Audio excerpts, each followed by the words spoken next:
तो वहाँ जब पहुँचा तो उन्होंने दरवाज़ा बंद कर दिया और बोल दिया कि एमपी साहब अभी नहीं है अंदर। तो मैं जाने से पहले मेंटली स्ट्रांग होना बहुत ज़रूरी है कि अगर मैं सोचूं कि अगर मैं मर भी जाऊं तो फ़र्क नहीं पड़ेगा। और 75,000 मतलब सिर्फ अगर कुछ आपको इंजरी हो जाती है तो कैंप 2 तक जो एक बार हेलीकॉप्टर लेने आएगा। सबसे बड़ा इस ट्रेजेडी हमारे साथ क्या होता है कि एक जो साथी क्लाइंबर की डेथ हो गई थी पहले ही। तो ये भी माउंटेन में बोला जाता है कि जो ऊपर चढ़ना तो उतना टफ नहीं जितना नीचे जाना होता है। और जितनी भी डेथ होती है माउंट एवरेस्ट पे, जितनी भी क्लाइंबिंग में, सबसे ज़्यादा डेथ हुए नीचे आते हुए होती है, ऊपर चढ़ते हुए बहुत कम होते हैं। नमस्कार दोस्तों, स्वागत है आपका आज के कार्यक्रम में। दोस्तों, आज जो हमारे साथ मेहमान हैं परवीन राणा जी हैं, कैलाशू उत्तरकाशी से। राणा जी, बहुत बहुत स्वागत है आपका। आपका धन्यवाद राहुल जी। परवीन राणा जी जो हैं पर्वतारोही हैं और आउटसोर्स लीडरशिप ट्रेनर हैं और कई प्रतिभाओं के धनी हैं। आज राणा जी से बातचीत करेंगे किस तरीके से जो है इन्होंने ये काम शुरू किया है और क्या कुछ जानेंगे। राणा जी, स्वागत है। धन्यवाद। और सभी लोगों का जो डिजिटल डायरी के जो जितने भी दर्शक हैं, और मैं आज आपने मुझे इनवाइट किया, आपका भी बहुत बहुत धन्यवाद। और माउंटेनियरिंग की जो आप माउंटेनियरिंग पूछ रहे हो, माउंटेनियरिंग के बारे में मुझे भी पहले नहीं था पता। मैं भी एक पहाड़ से रहने वाला हूँ, उत्तरकाशी डासला गांव से। तो मैंने 10 तक तो पढ़ाई मैंने अपने गांव से ही की है। और जो भी माउंटेनियरिंग हम बात करते हैं एडवांस तरीके से, तो पहले हम लोग लकड़ी कलेक्ट करने जंगल जाते थे, पत्तियां लेने जाते थे, पत्तियां काटते थे पशुओं के लिए। तो वो हमारा रोजमर्रा का जिंदगी का वो था। बट कभी हमने काउंट नहीं किया कि शायद ऐसे भी कभी हम इस लाइन में आएंगे और कुछ बड़े माउंटेन के लिए क्लाइंब करेंगे। तो इस तरह का नहीं था कभी। बट धीरे धीरे जब आए तो कोर्सेज किए, और जब 12 क्वालिफाई किया, 12 के बाद जो है फिर माउंटेनियरिंग कोर्स, एक Nehru institute of mountaineering Uttarkashi है, तो वहाँ से बेसिक कोर्स किया, एडवांस कोर्स किया। फिर वहाँ पे मैंने एज ए काम भी किया एज ए इंस्ट्रक्टर। तब पता चला कि अच्छा ये भी एक दुनिया है, ये सिर्फ हमारा ही रोज़ जो डेली जो हम लोग डेली करते थे है ना, एज अ पार्ट ऑफ और जो लाइफ था वहाँ पे, बट ये एक इसमें कैरियर भी बनाया जा सकता है। तो ये उसके बाद पता अच्छा चला। राणा जी, जैसे पहाड़ की बात करूंगा, पहाड़ में युवा जो है रोजगार के लिए जाते हैं। आप उत्तरकाशी से हैं या जो है पिथौरागढ़ से हैं, जो भी मतलब हैं, वो पढ़ाई करते हैं और रोजगार के लिए, रोजगार मतलब नौकरी बिल्कुल, के लिए जाते नौकरी हैं और के लिए। पलायन के लिए आते हैं। आप वहीं रुके, वहीं पे शुरू किया और फिर माउंटेनिंग जैसा काम क्यों? तो सबसे पहले तो था कि देखो इसमें क्योंकि हमारा स्ट्रेंथ है, हम लोग को फिजिकली स्ट्रांग होते हैं जो माउंटेन के लोग रहने वाले हैं। और जो स्ट्रांग होते हैं रिस्क लेने में घबराते नहीं है। तो ये शायद इनबिल्ड होता है हम लोगों में, जो पहाड़ के लोग हैं। तो ये हमको सीखने की ज़रूरत नहीं पड़ती, बस हमको थोड़ा एक सपोर्ट का ज़रूरत पड़ता है, जहाँ पे गाइडेंस की ज़रूरत पड़ती है। तो इसी मामले में मेरे पापा भी माउंटेनियर हैं, और वो भी उन्होंने कोर्सेज़ किए थे, और वो भी पढ़ाते थे ऐसे माउंटेनियरिंग इंस्टीट्यूट एनआईएम वगैरह में। आनुवंशिक है मतलब आपके हाँ अंदर? जी, तो ये था, तो एक गाइडेंस उनसे मिल गया था, सपोर्ट सिस्टम उनसे मिल गया था कि आप भी कोर्स कीजिए। तो जब कोर्स किया तब पता चला कि अच्छा ये भी एक फील्ड होता है, ये भी एरिया होता है जिसमें हम लोग भी कुछ कर सकते हैं। तो इस तरीके से हमको पता चला। उत्तराखंड में कैसे देखते हैं आप जो है माउंटेनिंग के स्कोप्स वगैरह? उत्तराखंड अगर मैं बात करूं, और जितने भी स्टेट हमारे भारत में है, तो उत्तराखंड जो अग्रणी उसमें आता है। यहाँ पे बड़े बड़े माउंटेन है, पीक्स हैं, ट्रैकिंग डेस्टिनेशन है। तो अगर यहाँ पे थोड़ा, अगर गवर्नमेंट थोड़ा पॉलिश करे जगह को और फैसिलिटी बढ़ाए, क्योंकि यहाँ पे जहाँ पे भी मैं देखा, अगर मैंने कई देशों में क्लाइंबिंग किया है अभी, मैंने 5 कॉन्टिनेंट के हाईएस्ट पीक को क्लाइंब कर लिया है। तो वहाँ को देखे उत्तराखंड कंपेयर करें तो ऐसे ब्यूटीफुल डेस्टिनेशन कहीं पे भी नहीं है। बट यहाँ पे डेंजर है, खतरे ज़्यादा हैं। यहाँ पे फैसिलिटी नहीं है गवर्नमेंट के द्वारा कोई भी दी हुई है। और यहाँ पे क्या है कि कहीं ट्रैकर चले जाता है, भरोसा नहीं होता वापस आएगा नहीं आएगा, इस तरह का फैसिलिटी नहीं है, बिल्कुल भी नहीं। जबकि अगर विदेशों में देखें तो वहाँ पे हर चेक पॉइंट होते हैं, वहाँ पे देखिए रखे रहते हैं सेफ्टी के तौर पे, वो चेक करते हैं। और उस वजह से अगर देखें तो उत्तराखंड बहुत अच्छा हो सकता है अगर इसमें गवर्नमेंट थोड़ा ध्यान दे, सेफ्टी प्रोसीजर अगर वो प्रोवाइड करे। मैं आपको बताना चाहूँगा कि प्रवीण राणा जी ने 21 मई 2022 को एवरेस्ट क्लाइंब किया है। पहले तो आपके लिए उसके लिए बहुत-बहुत आपका बधाई। धन्यवाद। और अमेरिका में भी आपने जो है एक जो आकांक्षा को बहुत वापस हाँ, वो आपने क्लाइंब किया है 2025 में, और अफ्रीका में भी, यूरोप में भी, और ऑस्ट्रेलिया में भी, जापान में भी। हाँ जी। मतलब काफ़ी सारी अच्छी लिस्ट है आपके पास जो है, जो आपने जो है फ़तह किए हैं सारे ये जो है। सर, मैं जानना चाहूँगा यहाँ पर और जो बाहर है, एशिया में और यूरोप में, क्या डिफरेंसेस है कि मतलब क्या फैसिलिटीज़ है या जागरूकता है? किस तरीके से रहता है वहाँ पे और यहाँ पे? दोनों में ये एक फ़र्क है कि जैसे यहाँ पे हम लोग थोड़ा क्लाइंबिंग करें शौकिया तौर पे नहीं करते हैं, जैसे दिखावे के लिए कर रहे हैं, जैसे मुझे जो दिखावापन ले दिखा है। और वहाँ पे लोग क्या है, लोगों के अंदर इनबिल्ड टाइप का है नेचुरली। वो लोग कबाड़ा नहीं फेंकते हैं, जैसे वो टॉफ़ी के पेपर पेपर होते हैं वो लोग रखते हैं, अपने पास रखते हैं, उनको बोलने की ज़रूरत नहीं पड़ती। तो हमारे जो एशियन कंट्रीज़ में स्पेशली, अभी मैं भारत का ही यहाँ पे लूँगा, नाम लूँगा, हम लोग जब जाते हैं तो लोग उतने उनको बाई एजुकेशन तो उनके पास एजुकेशन है, बट नेचर के साथ कैसे रहना उनको पता नहीं है। कुछ भी कबाड़ा लेके जाते हैं, कुछ भी अगर खाने-पीने का सामान हो फेंक देते हैं, जगह-जगह, कोई चेक करने वाला नहीं है, कोई बोलने वाला नहीं है। तो ये बिगेस्ट डिफरेंस मुझे लगा। अदर माउंटेन में तो यहाँ तो बड़े-बड़े माउंटेन तो अगर हम कंपेयर करें यूरोप में उतने में, हाँ, एल्ब्रूस जो रसिया में यूरोप का हाईएस्ट पीक छोटा ही है, ज़्यादा बड़ा नहीं है। तो बट वहाँ का जो अगर देखेंगे कि कितनी सफाई वहाँ पे बहुत क्लीन है, फैसिलिटीज़ ज़्यादा प्रोवाइड कर रखी है, सेफ्टी के मामले में ज़्यादा। पर्यावरण के मामले में लोग जागरूक है, शिक्षित हैं, जागरूक हैं शिक्षित वहाँ हैं। पे। मतलब खुद कंपेयर से टू मन नहीं करता कि यार ये काम करना था, हाँ, यहाँ पे गंदगी हाँ करनी जी, थी। जैसे अगर कुछ दिखता भी है तो उसको जो उठा लिया जाता हाँ, है। उनको बोलने की ज़रूरत नहीं पड़ती वहाँ पे। तो ये मुझे दिखा है वहाँ पे, तो ये शायद हम लोगों को इस एरिया में काम करने की ज़रूरत है। सेफ्टी पॉइंट ऑफ व्यू से क्या डिफरेंसेस हैं? सेफ्टी पॉइंट ऑफ व्यू सबसे पहले तो जब हम एंट्री करते हैं कहीं किसी भी जैसे माउंटेन रेंज में, तो वहाँ पे अदर कंट्रीज़ में वहाँ पे क्या है, वहाँ की गवर्नमेंट ने प्रॉपर गेट बनाया हुआ, परमिशन लेना पड़ता है, चेक भी करती है। अगर आपसे वो पैसा ले रही है तो वो आपका वो भी रखती है, रिकॉर्ड भी रखती है, आप कहाँ पे पहुँचे हैं, कोई प्रॉब्लम तो नहीं हो रही है। बट अगर हम यहाँ की बात करें तो यहाँ पे इस तरह का नहीं है। यहाँ पे अगर एक बार आपने रजिस्ट्रेशन फीस भी दे दिया, तो आपके बाद उसके बाद आप कहाँ हैं, किस हालत में हैं, ये तब पता चलता है जब आप मेजर एक्सीडेंट फेस करते हैं। तो ये बिगेस्ट चैलेंज है यहाँ पे, जो जिस पे शायद हम लोगों को काम करने की ज़रूरत है। कोई भी दुर्घटना हो जाए, तो उसमें मतलब क्या रहता है एक पर्वतारोही के लिए? किस तरीके से मतलब उसके लिए जो है फ्यूचर के लिए क्या क्या फैसिलिटीज़ प्रोवाइड होती है और किस तरीके से रहता है? तो कहाँ पे, यहाँ भारत? हाँ, भारत में। यहाँ पे तो अभी एनडीआरएफ है, एसडीआरएफ उत्तराखंड में है। ये फोर्सेस तब, क्योंकि परमानेंट किसी इलाके में नहीं है कि आप वहाँ पे है इस इलाके में जिसमें क्लाइंबर जा रखे हैं। तो ये फोर्सेस तब जाती है जब एक्सीडेंट का पता चलता है कि यहाँ पे एक्सीडेंट हुआ है, वहाँ पे एक्सीडेंट, तो रेस्क्यू के लिए जाते हैं। अच्छा काम कर रही है। बट अब अगर आप जैसे अफ्रीका में गया था मैं, तो अफ्रीका में मेरे साथ 9 बच्चे थे, छोटे बच्चे स्कूल के, 9th ग्रेड 11th ग्रेड के मैं लेके गया था। तो काफ़ी चैलेंज होता है अदर कंट्री में लेके जाना, 6000 मीटर की पीक है वो। तो बट वहाँ पे क्या है, इमरजेंसी में हेलीकॉप्टर भी था, इन केस कुछ होता है। तो हमने ऑलरेडी उसके लिए भी साइन किया हुआ था कि अगर इन केस होता है तो हम हेलीकॉप्टर मँगा लेंगे और अपनी सुरक्षा करवा लेंगे।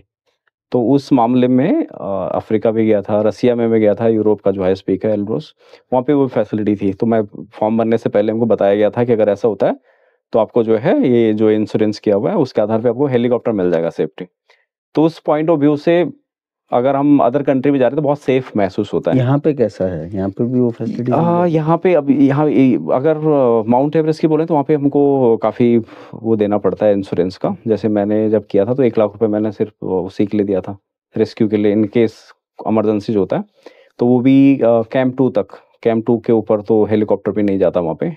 कैंप 2 तक कोई दुर्घटना होती है, कोई इमरजेंसीज़ होती है तो हेलीकॉप्टर आके लेके जाएगा। और उससे ऊपर?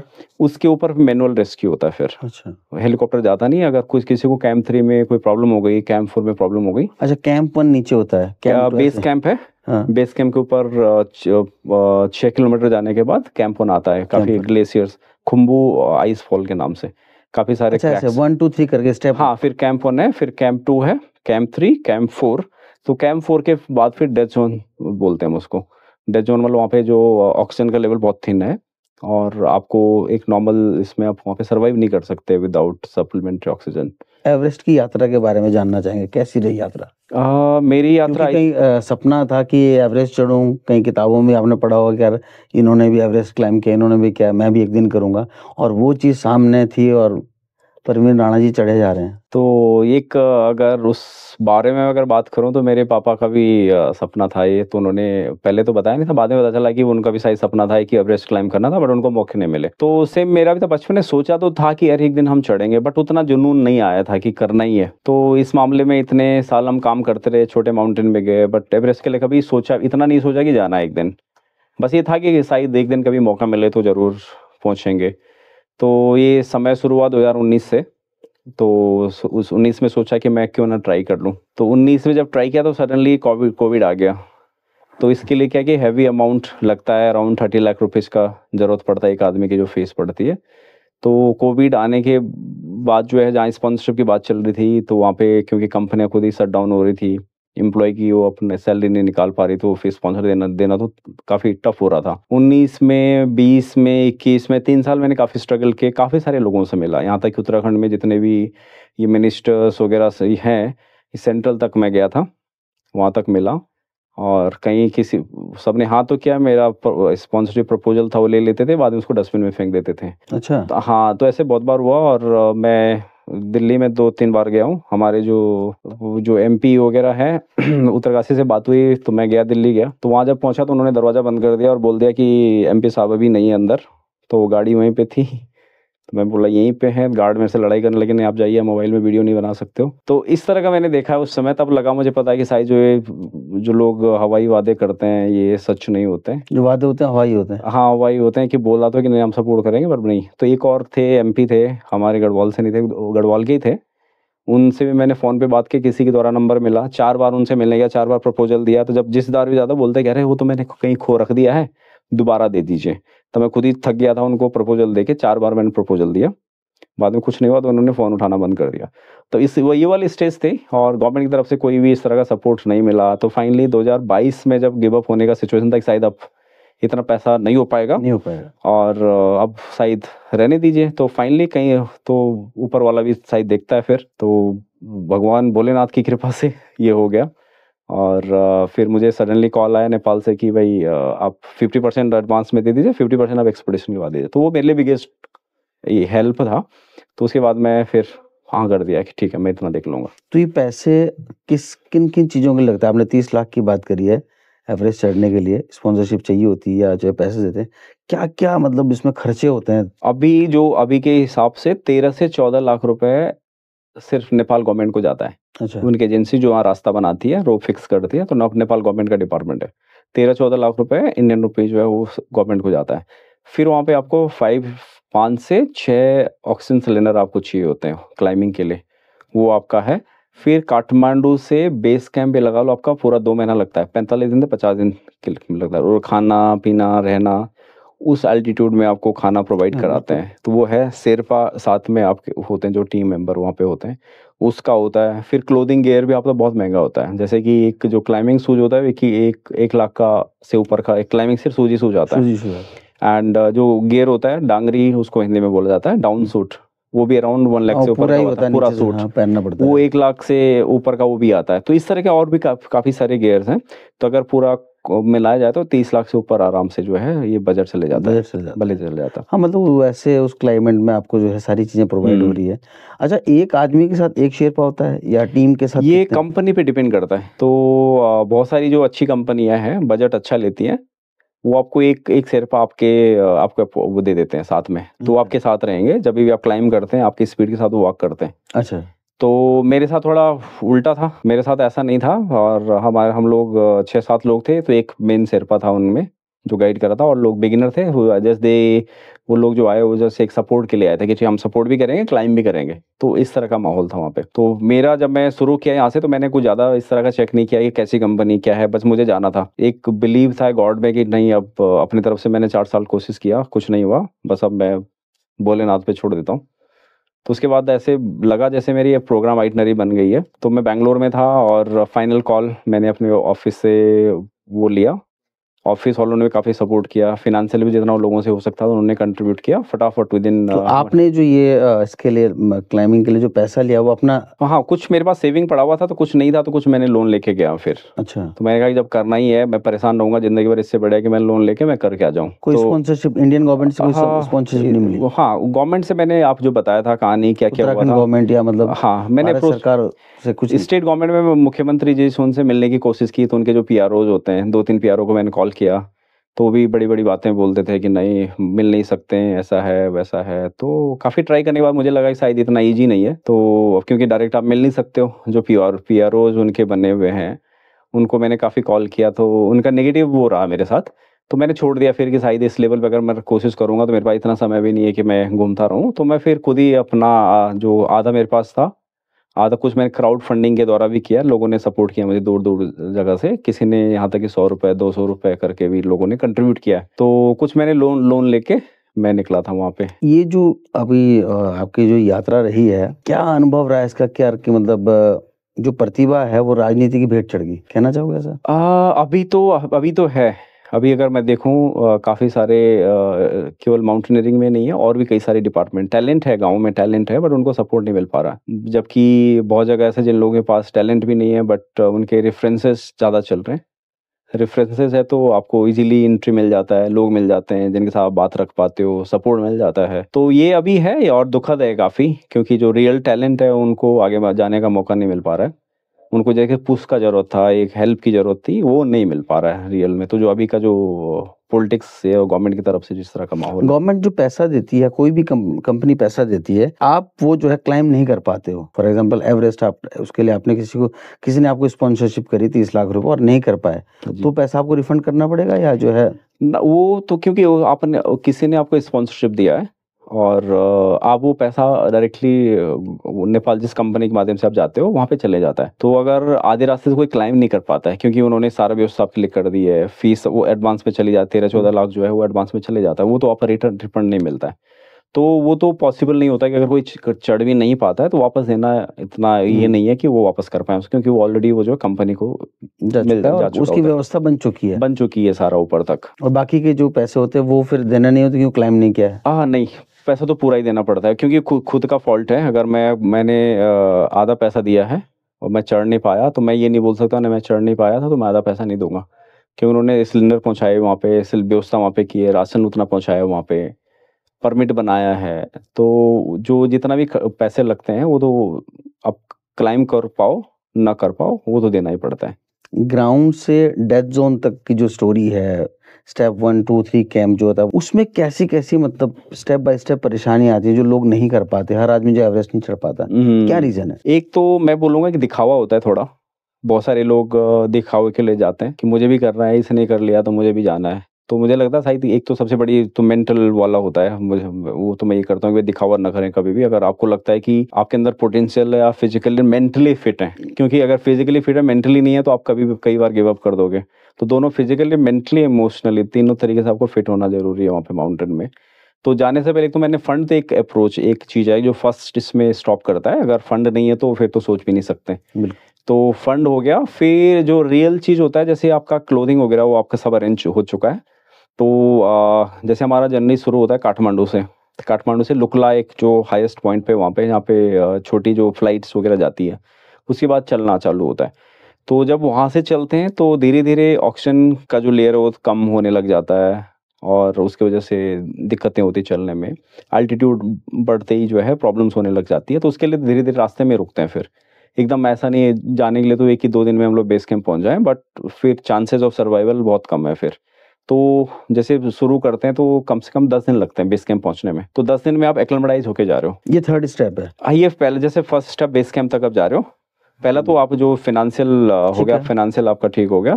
सेकंड, आप जो है फिजिकली, मेंटली एंड इमोशनली आप रेडी हैं। पैसा तो है, मैं फिजिकली रेडी नहीं हूँ तो बहुत टफ पड़ जाएगा। तो मैंने तैयारी भी की, मेंटली भी है। मेंटली मतलब मरने के लिए भी तैयार होना। कि भाई अब ये नहीं कि नहीं कुछ हो गया, प्रॉब्लम हो गया, मैंने कोई डेड बॉडी देख ली और वहीं पे फिर वापस आ गया, तो ये भी होते हैं, बहुत लोग डर जाते हैं।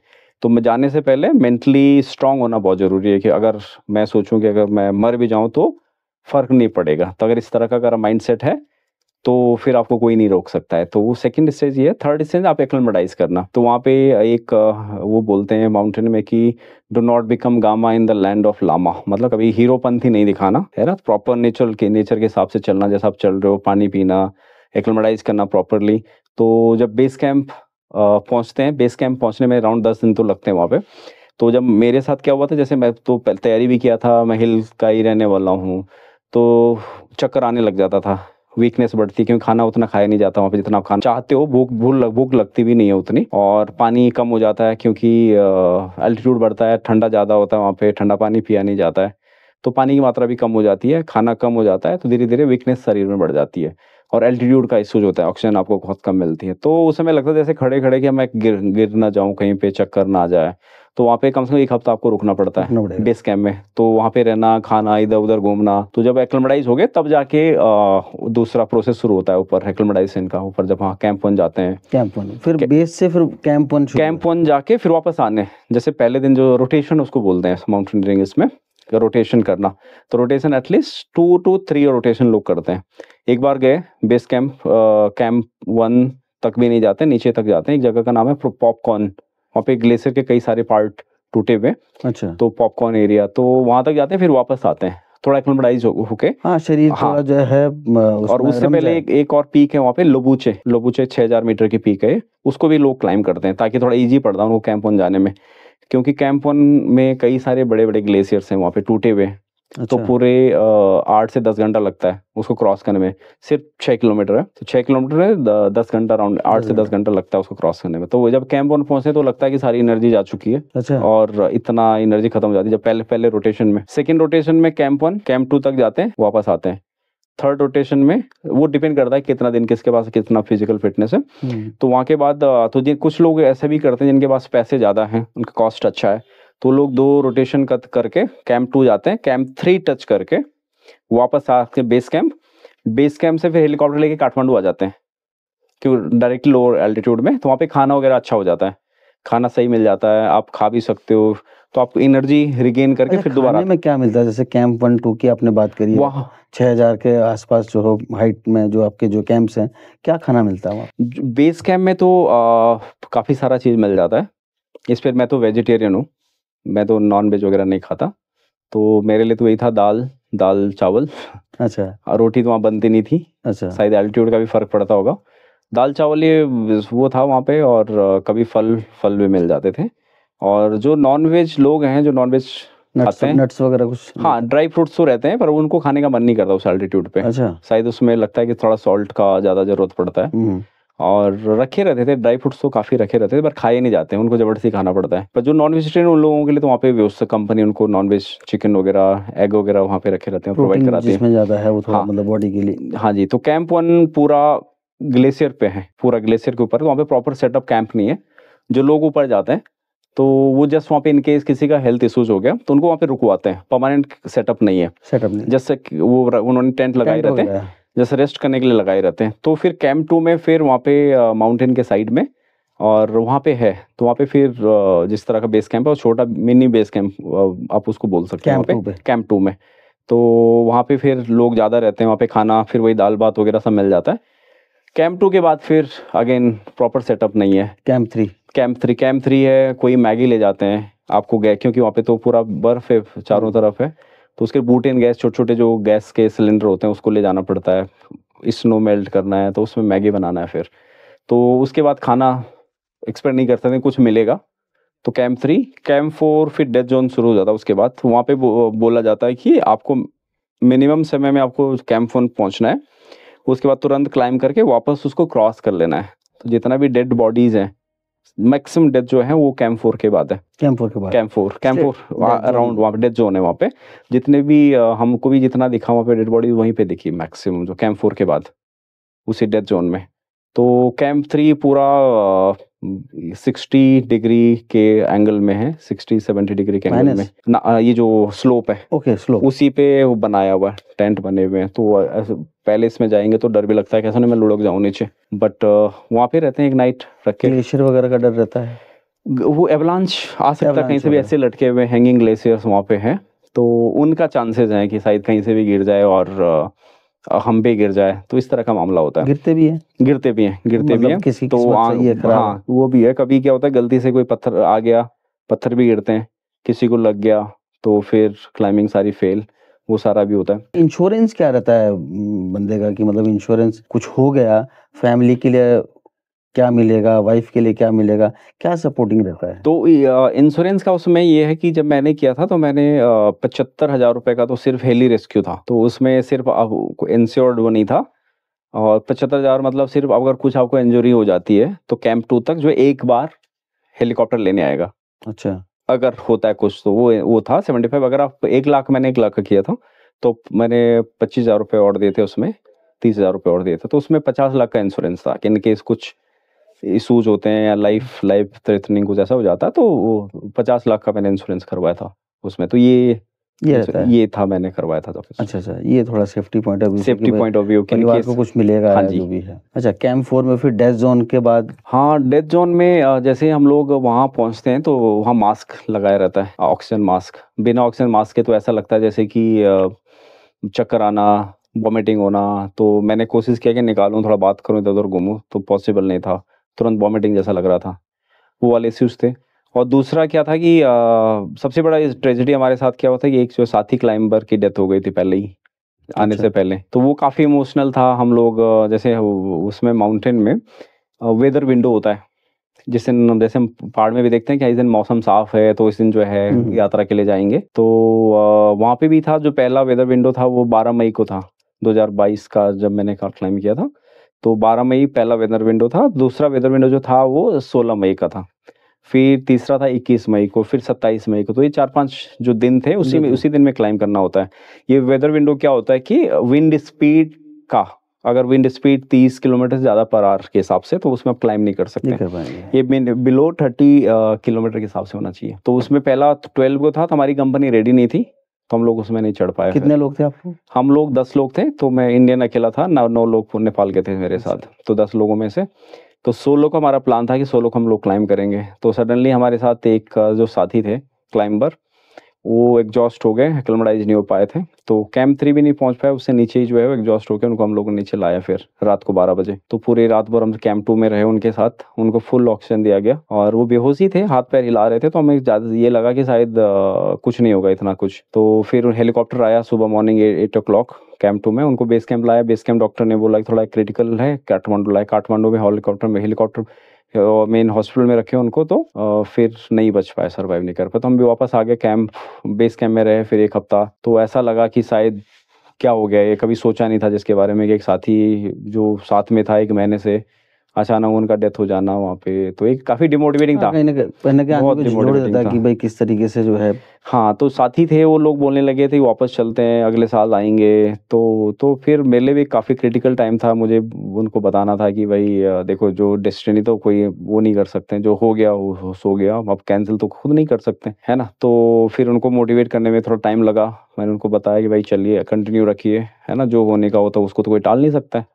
अब हम अगली बार अगर आएंगे तो क्या श्योरिटी कि हम सारे लोग बच जाएंगे, और इतना पैसा हम कहाँ से लाएंगे। तो कई सारे, दोबारा वही हाँ, तो मोटिवेट खर्चा कर, वही है। हाँ जी, हाँ जी। तो एक दिन तो हमारे लिए था कि पूरा सुबह से शाम तक हम लोग सारे लोग रो रहे थे वहाँ पे बेस कैंप में, क्योंकि काफ़ी क्लोज फ्रेंड थे वहाँ पे। 1 महीने में इतना बॉन्डिंग हो गया था। बिल्कुल। तो वो हो गया था, बट फिर फाइनली जो है, तो मेरे साथ आई थिंक पता नहीं ऐसा भी कुछ होता है कि जो बिलीफ सिस्टम भी हेल्प करता है।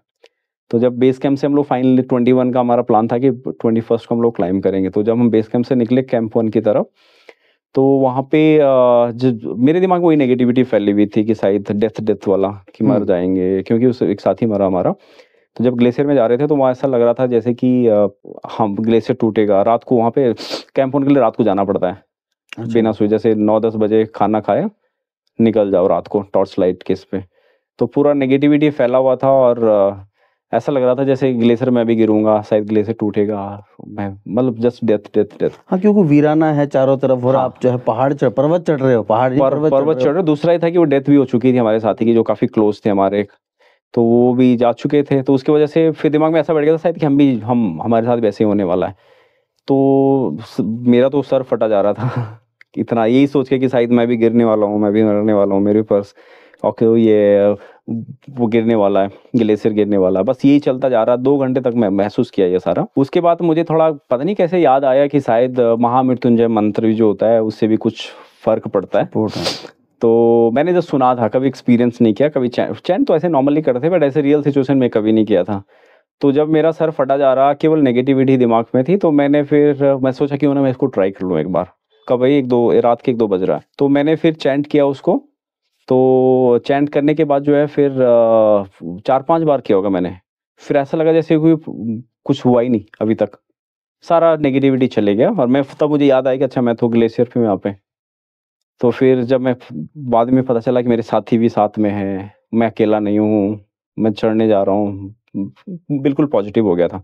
उसके बाद हम सुबह 8-9 बजे कैंप 1 पहुँचे थे।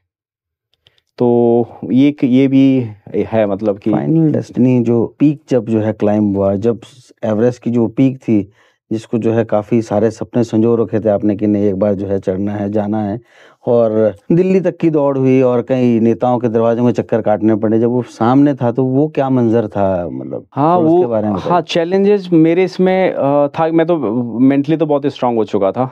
एक तो डेथ हो चुकी थी, इतने पहले स्ट्रगल किए थे, कई सारे लोगों ने वादे किए थे सपोर्ट करेंगे, यहाँ तक कि एमपी, एमएलए वगैरह ने, बाद में सबने फ़ोन उठाने बंद कर दिए थे। तो ये सारा फेस होने के बाद तो मैं तो बहुत मेंटली स्ट्रांग था। तो मुझे लगा था कि अगर लॉर्ड भोलेनाथ ने जो है कृपा किया तो सब ठीक होगा। तो ये स्ट्रांग बिलीव बन गया था मेरे इसमें। तो बट चैलेंजेस आ ही रहे थे। तो कैंप 2 से कैंप 3 हम लोग गए, और कैंप 3 के बाद ऑक्सीजन लगाना पड़ता है। तो वो लोग मुझे सजेस्ट कर रहे थे कि आप कैंप 2 से लगा लीजिए। तो मैंने कहा कि नहीं, अभी अगर लगाऊंगा तो आगे दिक्कत हो जाएगी, ये सो कर मैं कैंप 3 तक नहीं लगाऊंगा। तो कैंप 3 में मॉर्निंग में हम चले, तो मैं चलता रहा, लोग पीछे से आ रहे थे तो मैं रुका नहीं, चलता रहा। एक स्टेप चलो तो 4 बार सांस लो, इस तरह का होता है। ऑक्सीजन ज़्यादा ले लो तो ऑक्सीजन सिलेंडर जल्दी खत्म हो जाएगा, वो भी एक चैलेंज होता है। तो उसमें कम क्वांटिटी में लेना पड़ता है उसको भी। तो कैंप 4 पहुंचे, और कैंप 4 हम लोग 4 बजे लगभग पहुंचे होंगे शाम के। सुबह चले थे 7 बजे कैंप 3 से। तो फिर क्योंकि दिन में तो चढ़ाई करते नहीं, रात को ही जाते हैं, तो कुछ लोगों ने 6 बजे किया। तो हमारी टीम बोलते कि काफ़ी स्ट्रांग है तो हम लोग देर में चलेंगे, तो हम लोग 10 बजे लगभग चले। 10 बजे तक बैठे हुए थे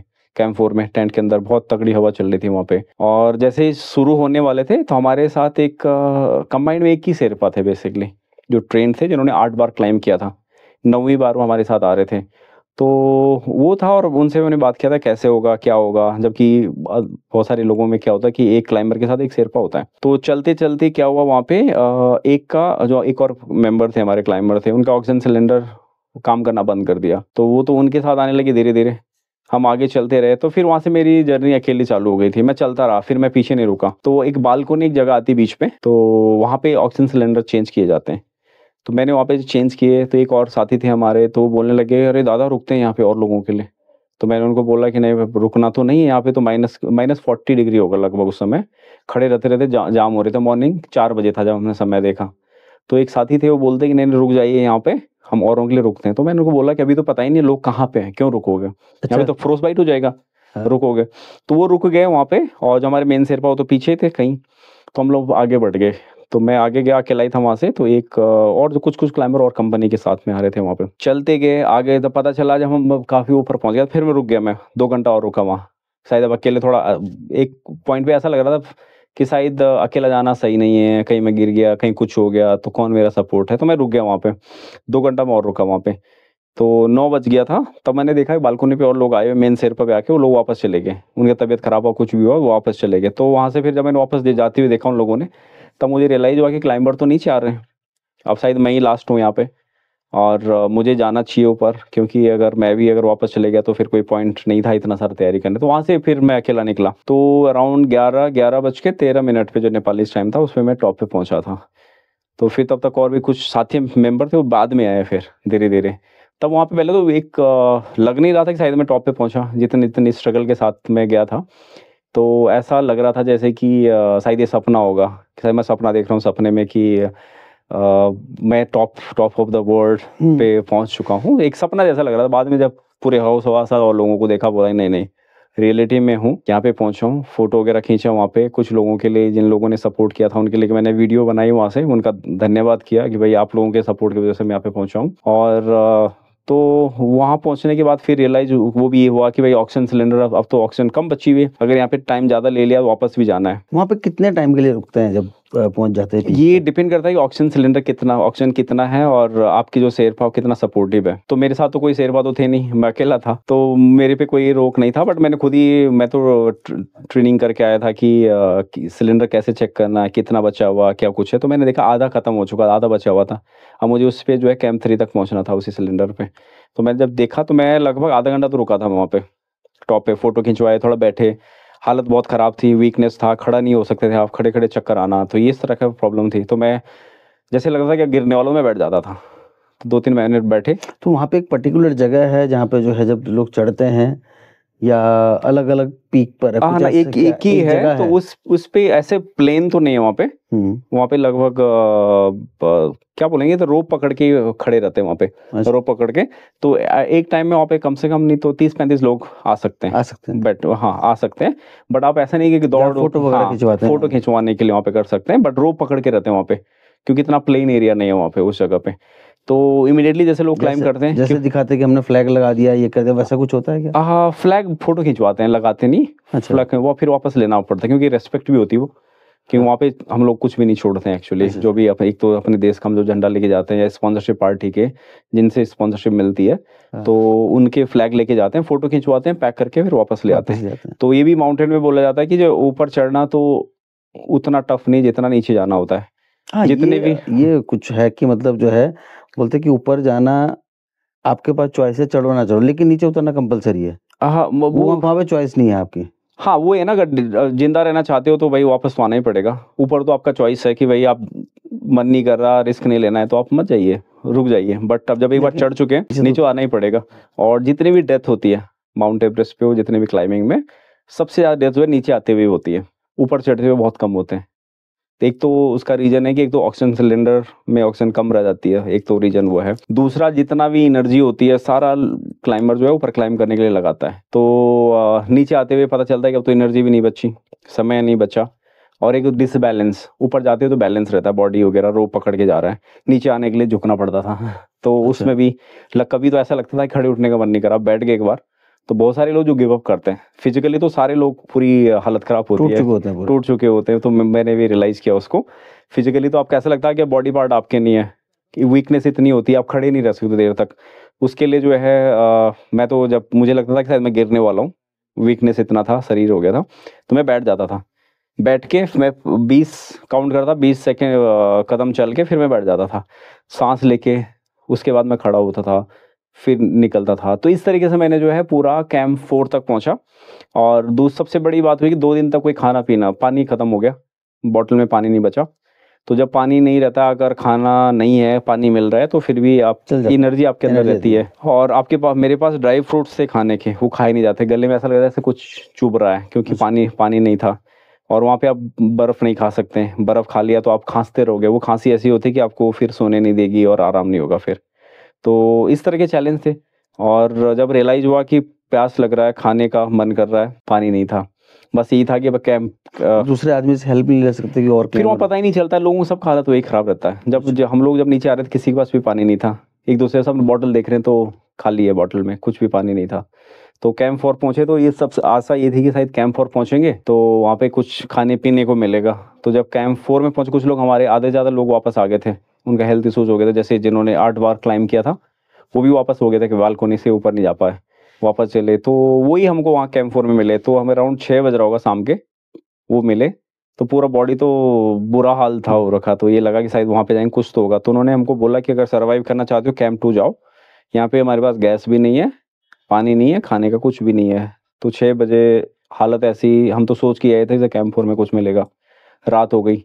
और फिर कैंप 1 से नीचे कैंप 3 में जो जाने वाला रास्ता है, बहुत स्टीप स्लोप है, नीचे जाना तो कई बार नींद आ रही थी।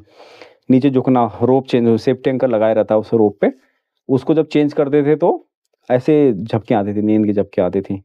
तो हम जब नीचे कैंप 3 पहुँचने वाले थे तो 12 बज रहा था रात के। अच्छा। हालत पूरे पैर ऐसे अपने आप ही, मतलब ये लगा रहे अपने आप ही जा रहे हैं, अपना कोई स्ट्रेंथ नहीं बचा हुआ था उसमें। तो जैसे ही कैंप 3 पहुँचने वाला था, बड़ा सा ग्लेशियर था वहाँ पे, उससे फिर रोप से नीचे उतरना था। हमारा साथी नींद के चक्कर से, नहीं थके हुए थे, वो सेल्फ एंकर डालना भूल गया। तो हमारा प्लान था कैंप 2 जाने का, तो मतलब रात भर चलते रहे, कैंप 2 जाएँगे। वो सेल्फ एंकर डालना भूल गया तो वो फिसल गया। साइड से हम रोप पे थे, तो उसने जब साइड में गया तो चिल्लाया, दादा बचाओ करके, और लास्ट में अटका वो फिर उस ग्लेशियर पे। तो वो सिचुएशन था, हमने रिफ्लेक्ट किया शायद अभी ये सही समय नहीं कैंप 2 जाने का, एक दिन से हम लोग मरेंगे नहीं अगर ना खाएंगे ना पिएंगे, तो हम कैंप 3 में रुकते हैं। फिर उसको हमने आराम से उसको वापस निकाला, क्योंकि एक आदमी तो ऑलरेडी डेथ हो चुकी थी, और ये सेकंड होते होते बच गया। तो फिर हमने डिसाइड किया कि तब हम कैंप 3 में रुके थे, बिना खा पी के, ना खाया ना कुछ पिया, कुछ नहीं था, सर्वाइव किया वहाँ पे।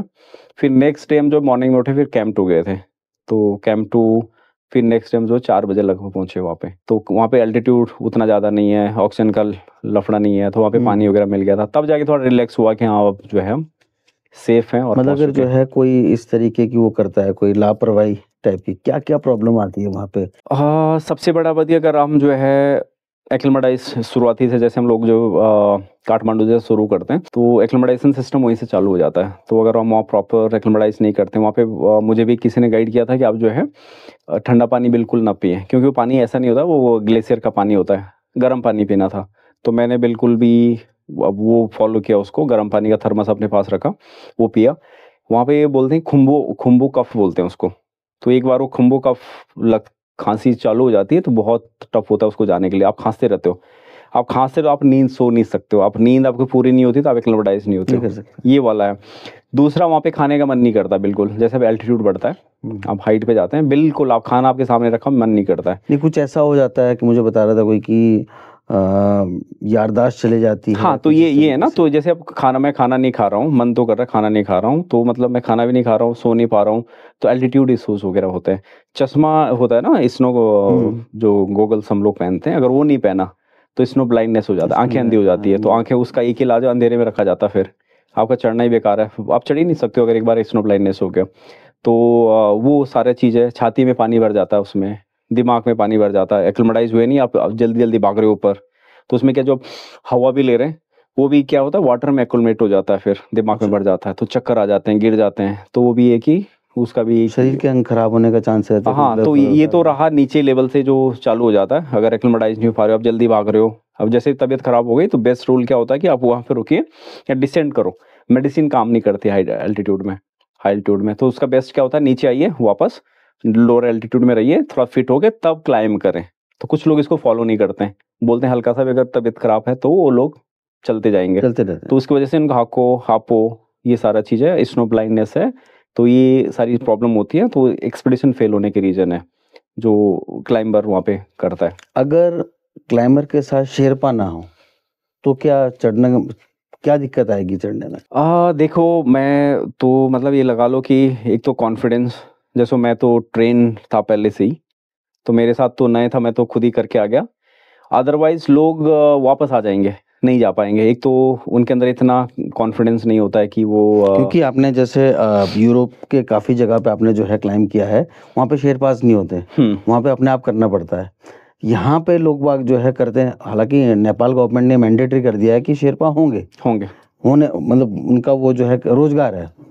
लेकिन अगर ना हो तो क्या लोग चढ़ पाएँगे? क्या 90% लोगों का एक्सपीडिशन फेल हो जाएगा। फ़ेल हो जाएगा? 90% ये तो मैं लिख के देता हूँ। जो 10% जो लोग अच्छे तरीके से तैयारी करके गए हैं, जो माउंटेनियर हैं, जिन्होंने कोर्सेज़ किए हुए हैं, ट्रेंड हैं पहले से ही, तो 10% वो लोग होंगे जो एवरेस्ट पे पहुँच पाएँगे। तो क्योंकि सारे शेरपा वहाँ पे क्या करता है कि पानी पिला रहा है, पानी वो देते हैं वहाँ पे, बैग, यहाँ तक कि अगर कुछ सामान आप ले जा नहीं पा रहे हो, वो लेके जाते हैं आपके एक्स्ट्रा सामान। कहीं पे तो मैंने ये भी देखा कि एक बार एक क्लाइंबर थे, तो एक आगे से एक शेरपा लेके जा रहे हैं, एक पीछे से उनको सपोर्ट कर रहे हैं, 2-2 शेरपा एक-एक क्लाइंबर के साथ, 3-3 लोगों के साथ। तो ये भी है माउंटेनियरिंग उसमें। तो रियल माउंटेनियरिंग ये है कि भाई खुद करके जाओ, जैसे एक नॉर्मल सपोर्ट जो शेरपा है वो साथ में आपको रास्ता दिखाए, वो होता है। बट अभी के इसमें अगर देखें तो शेरपा के बगैर 90% लोगों का जो है एक्सपीडिशन फेल हो जाएगा, नहीं लोग पहुंच मतलब पाएंगे वहाँ खाली तक। नाम का सर्टिफ़िकेट कि मैं एवरेस्ट चढ़ा हूँ। हाँ, बहुत सारे लोगों के साथ अभी तो ये है, अभी तो कॉपी तो लोग बहुत कर रहे हैं कि देख के कि हाँ मैंने एवरेस्ट कर लिया तो किसी और ने किया तो मैं भी करूँगा, मैंने भी कर लिया। देखा देखी हो रहा है। हुँ, और उनमें सबसे ज़्यादा रोल जो है शेरपा का है, शेरपा का है। क्लाइंबिंग क्यों शेरपा। शेरपा के नाम नहीं आता, जबकि जैसे अब आपने बताया कि 90% लोग अगर वो नहीं होंगे तो नहीं कर पाएँगे। हुँ, वो केवल एक जो है सपना रह जाएगा। उनका बड़ा योगदान रहता है, क्योंकि जब आप थके होते हैं और वो आपको पानी भी दे रहे हैं, हुँ। खाना भी इवन बना के दे रहे हैं और उसके बाद आपको आपका सामान ले जा रहे हैं, तो सबसे बड़ा योद्धा तो वही है जो आपके साथ लगा शेर है, जो साथ में है। जो साथ में है। तो उनका जो आपने बोला नाम उनका क्यों नहीं आता, एक तो वो क्या है कि जो शेरपा लोगों का उनका वो रोजी-रोटी है वहाँ पे, उस एल्टीट्यूड में रहते हैं, बहुत ही स्ट्रॉन्ग लोग हैं वो। वो लोग जब मैं तो बहुत प्रिपरेशन करके गया था, तो उसके बावजूद देख मैं पहाड़ी भी था तो मैं उनसे कनेक्ट कर पाता था। तो बट उनका जो सामान लेके जाते थे वो बहुत ज़्यादा स्ट्रॉन्ग है वो लोग, मेंटली स्ट्रॉन्ग है। तो वो है। और दूसरा क्या कि हम जो क्लाइंबर क्लाइंब करके आते हैं, सबसे ये क्या है कि हम लोग उनका नाम नहीं लेते हैं। उनको बस एक बार क्लाइंब हो गया, उनकी फ़ीस दे दी, वापस आ गए, बस अपना न्यूज़पेपर में डलवा के सब चीज़ करके वो होता है। तो एक साइड हम लोगों ने भी उतना उनको वो नहीं करते, प्रमोट नहीं करते। दूसरा क्या है कि वो लोग हम लोग तो जैसे एक फ़ेमस होने के लिए क्लाइंब कर रहे हैं, जो एक रियलिटी है कि भाई मुझे जाना है, वर्ल्ड को दिखाना है, मैंने हाईएस्ट पीक को क्लाइम किया है।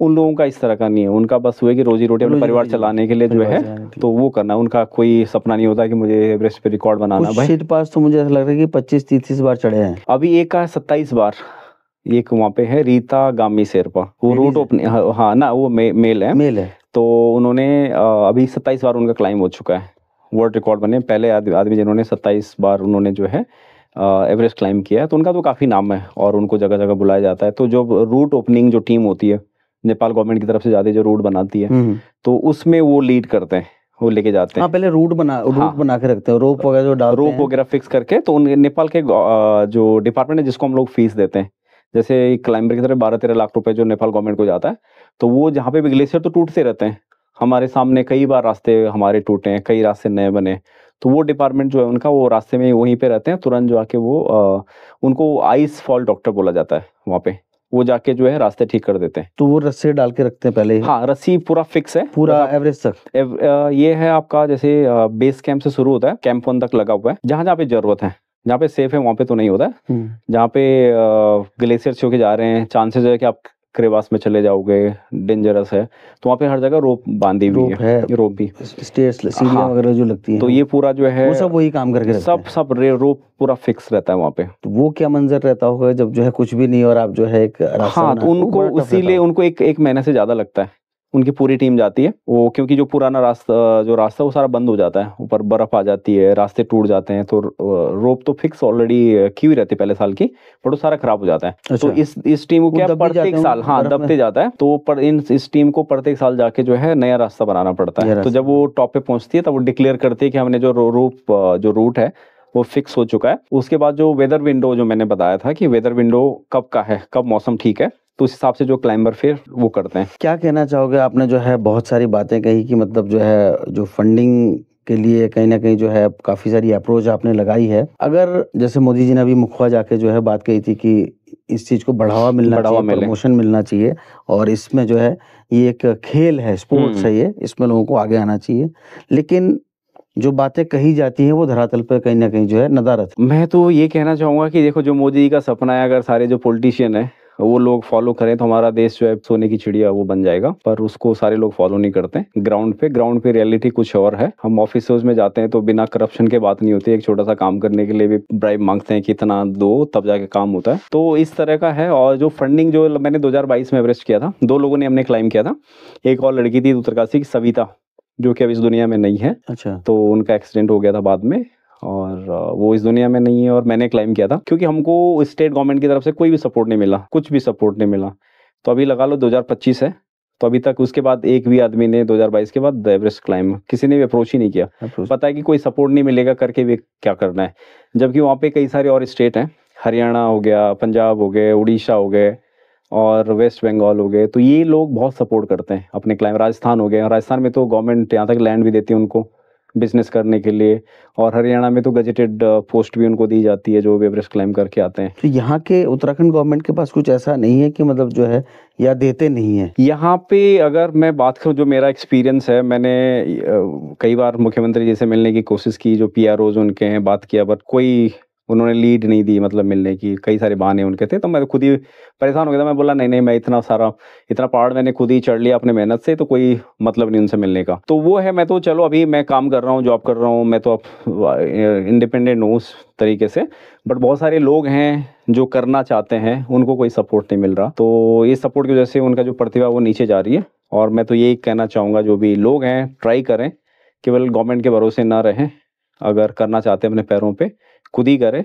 और जो पॉलिटिशियन है उनको शायद मैं तो ये बोलूँगा कि भैया, आप जनता के बल पे आप आगे गए हो, जनता ने आपको वहाँ तक पहुँचाया है, तो क्यों ना आप भी एक सपोर्ट सिस्टम बने जनता के लिए और उनको सपोर्ट करें। और जो लोग इस तरह का करते हैं उनको एटलीस्ट एक फेलिसिटेट तो करें, उनको समाज के सामने उनका सम्मान किया जाए, ताकि लोग जाने उनके बारे में, और वो शायद एक मोटिवेशन बनेगा समाज के लिए, पॉजिटिव सोच आएगी। और अभी अगर हम देखें तो मैं उत्तरकाशी से बिलोंग करता हूँ, और केवल उत्तरकाशी नहीं, और भी स्टेट का कंडीशन है, हमारा नशा के प्रति हमारा समाज बहुत ज़्यादा जा रहा है, बहुत ज़्यादा जा रहा है।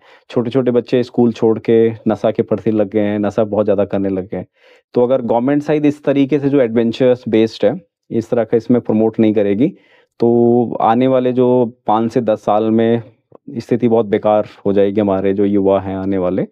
तो शायद गवर्नमेंट को इस तरीके से इनिशिएटिव लेना चाहिए, उन युवाओं को हर जगह से जोड़ना चाहिए, उनको सपोर्ट करना चाहिए बेसिकली जहाँ-जहाँ पे वो स्पोर्ट्स में हो या किसी भी स्पोर्ट, माउंटेनियरिंग हो और भी है, उसके उनके पोटेंशियल को अगर वो अगर मौका कोई दें। अप्लाई करना चाहता है, कोई करना चाहता है, क्या मार्ग है उसके लिए? किस-किस तरीके से जो है तैयारी करें? माउंट एवरेस्ट जैसे मैंने किया था, तो इसके लिए देखिए सबसे बड़ा तो फंड है हमारे जो उत्तराखंड में अगर लगा लो तो लोग तो फिजिकली तो मेंटली फिट हैं ऑलरेडी, वो हमने तो माउंटेन से सीखा है। हम लोगों के जो आड़े आता है वो सिर्फ हम जो फंड है, फंड नहीं कर पाते हैं। तो फंड के लिए जो सीएसआर कंपनी होती है, जितनी भी कंपनीज़ है उनका सीएसआर के माध्यम से सपोर्ट करती है।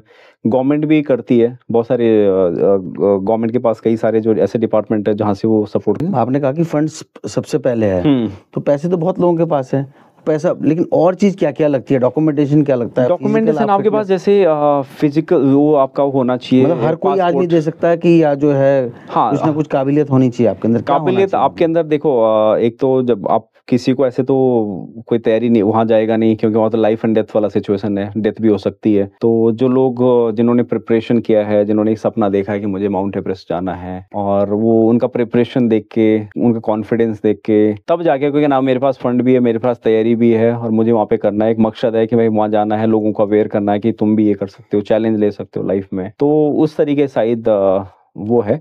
और सीएसआर के माध्यम से जो है वो कंपनियां सपोर्ट करती है, बहुत सारी कंपनी है जो बड़े-बड़े क्लाइंबर्स हैं और अदर कंट्रीज़ के और अदर स्टेट के, तो उनको तो पूरे यहाँ तक कि पूरा फंड भी गवर्नमेंट की तरफ से दिया जाता है, उनको सपोर्ट किया जाता है। और एक और वो था मतलब एवरेस्ट के बाद भी मैं जो मेरा नेक्स्ट गोल बना था, वो था 7 महाद्वीपों की हाईएस्ट पीक को क्लाइंब करना। अच्छा। और ये था मैंने ढूँढा कि मैं ऐसा क्या करूँ कि जो अभी तक किसी ने नहीं किया। तो उसमें था कि मैंने एवरेस्ट क्लाइंब किया था सैटरडे को, वीक का सेम डे बेसिकली। तो उसमें भी मैंने किया था, तो अभी मैं 5 कर चुका हूँ सेम डे में।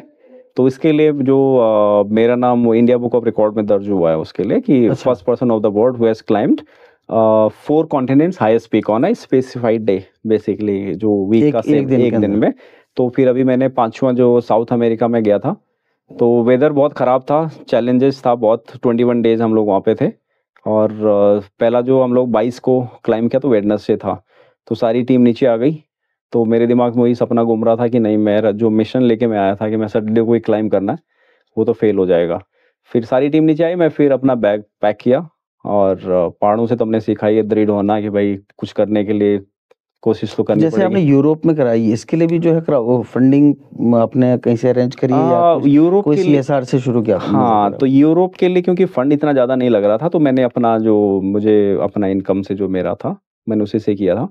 और तो मैंने खुद ही अपने आप से किया। तो उसके बाद जब मैं एवरेस्ट क्लाइंब करके आया, तो मैं जिस स्कूल में भी काम करता हूँ, जिस ऑर्गेनाइज़ेशन में काम करता हूँ, तो उन्होंने मुझे जो है 8 लाख का सपोर्ट किया था बाद में। फेलिसिटेट किया, मैं और स्कूल में गया था। तो वहाँ से मुझे सपोर्ट मिला है कुछ। और तो एवरेस्ट के लिए तो मुझे हाफ तो मुझे सपोर्ट मिल गया था बाद में। और मैंने जो अपना अपना फंड और वो लगा के गया था। बट और जो है, अभी मेरा नेक्स्ट जो है नॉर्थ अमेरिका, वो है अलास्का में है, माउंट देनाली। तो ये भी टफ है, -60 डिग्री टेम्परेचर होता है वहाँ पे। और एक अंटार्कटिका में माउंट विंसन। ये 2 बचे हुए हैं जो 7 महाद्वीपों के हाईएस्ट पीक। तो इसका थोड़ा कॉस्ट ज़्यादा है। अभी अराउंड नॉर्थ अमेरिका के लिए 16 लाख लगभग वहाँ पे लगता है, और 55 लाख लगभग अंटार्कटिका महाद्वीप को क्लाइंब करने का लगता है। तो ये मेरा सपना है अभी वहाँ कि के लिए 55 लाख क्यों लगते हैं? वहाँ पे आधा तो ट्रांसपोर्ट पे लगता है, क्योंकि वहाँ पे कोई स्पेसिफिक फ्लाइट जाती नहीं है। तो जो फ्लाइट जाती है सिर्फ क्लाइंबर के लिए जाती है वहाँ से। तो क्लाइंब आधा पैसा आपको सिर्फ फ्लाइट का ही चार्ज पड़ता है। अच्छा। -80-90 डिग्री टेम्परेचर होता है। तो वहाँ पे फैसिलिटी प्रोवाइड कराना, वहाँ पे जो कंपनी है उसका जो चार्ज है बहुत ज़्यादा लगता है। तो उस कंडीशन में अराउंड 55 टू 60 लाख रुपए जो है एक क्लाइंबर का फीस लगता है। वो भी एक ड्रीम है। हाँ, वो भी ड्रीम है। तो ये शायद मेरा ड्रीम ये है कि 7 कॉन्टिनेंट्स करने के बाद, क्योंकि मैं पहला हो जाऊँगा इसमें वर्ल्ड में कि जिन्होंने 7 कॉन्टिनेंट हाईएस्ट पीक को सेम वीक के सेम डे में किया है। तो उसको मैं गिनीज वर्ल्ड रिकॉर्ड में दर्ज कराना चाहता हूँ उसके लिए भी। तो ये जस्ट दिमाग में रखा हुआ है मैंने एक ड्रीम की, नहीं, दिमाग ये भी में करना है, है। दिमाग में है तभी तो आपके दिमाग में था एवरेस्ट जाने का, तो आप जो है हाँ। वो कर लिया आपने, जबकि कोई बिना कुछ फंडिंग, बिना कुछ सीएसआर फंड्स वगैरह नहीं मिला आपको, आपने जो है क्राउड फंडिंग करी। आप जैसे कह रहे थे कि 100-200 रुपए लोगों ने दिए। दिए। वो भी कहीं न कहीं जो है लोगों की एक सपोर्ट है आपके लिए। तो बहुत-बहुत धन्यवाद राणा जी, आपने काफ़ी सारी बातें सुनाई, जो आपका जो है यात्रा थी, एवरेस्ट की जो यात्रा थी और क्या-क्या कठिनाइयाँ आई वहाँ पे, किस-किस तरीके से आपने जो है कैंप 1, 2, 3 जो भी स्टेप बाय स्टेप जो था, किस-किस तरीके से आपने किया और अकेले जो है बिना शेरपा के आपने एवरेस्ट एवरेस्ट चढ़ा है, उसके लिए बहुत-बहुत धन्यवाद आपको और शुभकामनाएँ। और और भी आप जो है पीक क्लाइंब करें, जैसे आपने जो है यूरोप में काफ़ी सारे करे हैं। बहुत-बहुत धन्यवाद। Thank you so much thank और you Rana ji, thank you बहुत-बहुत सो धन्यवाद।